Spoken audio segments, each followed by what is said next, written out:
इस freeze film production house की भक्तिमय प्रस्तुति। Music by Sanjeev Suman. Singing by Surya Singam. भक्तन के मन भावे शिव गुरु महिमा तोहार हो, यही सोच के ऐनी शिव गुरु तोहरा दुआर हो। भक्तन के मन भावे शिव गुरु महिमा तोहार हो, यही सोच के ऐनी शिव गुरु तोहरा दुआर हो। तोहरो ये चर्चा बाटे सघरो सनेप हो, तोहरो ये चर्चा बाटे सघरो सनेप। देवो के बानी रउआ देव हे शिव गुरु, देव तो कहेले महादेव। देवो के बानी रउआ देव हे शिव गुरु, देव तो कहेले महादेव। एस सीरीज फिल्म्स की धमाकेदार प्रस्तुति।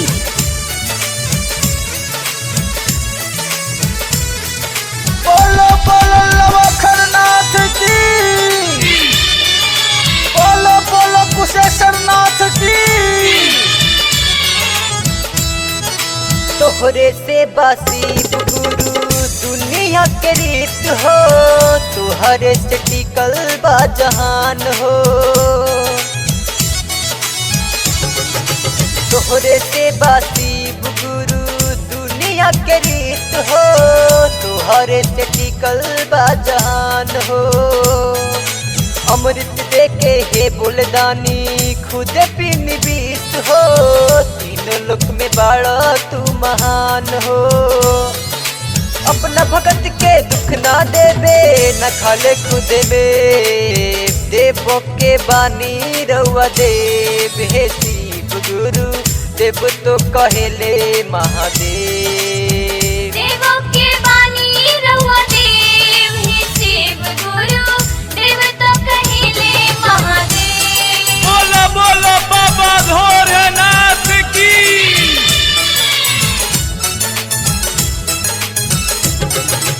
Singing by Surya Singam.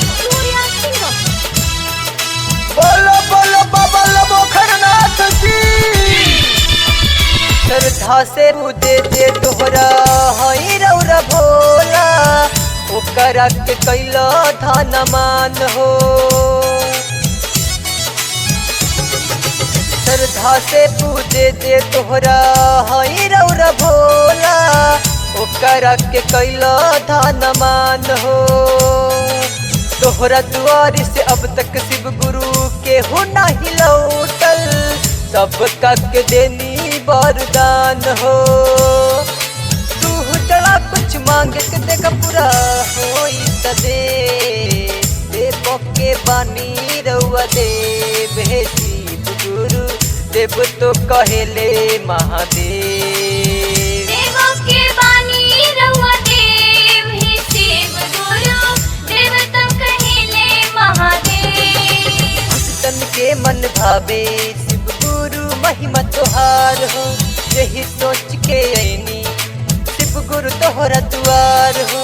भक्तन के मन भावे शिव गुरु महिमा तोहार हो, यही सोच के ऐनी शिव गुरु तोहरा दुआर हो।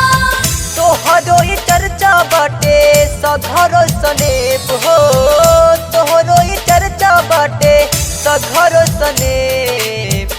देवो के बानी रउआ देव हे शिव गुरु, देव तो कहेले महादेव।